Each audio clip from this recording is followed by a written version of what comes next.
In front of me is OPPO Find X9 Pro, and today I would like to show you how you can clone apps.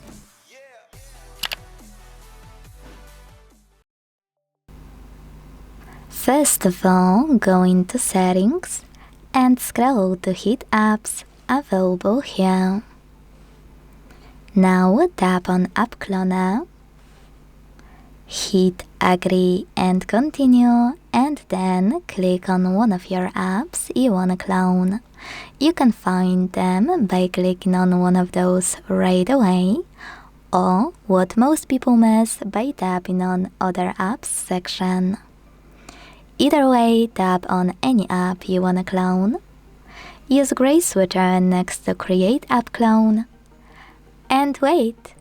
Then you can not only rename your clone, but also hit Default App to open and choose one of those options. Always ask Original App or App Clone. When you finished, you can go back to check out if your app was successfully cloned. If you ever wanna delete this clone, go back to the same settings and use No Blue switcher.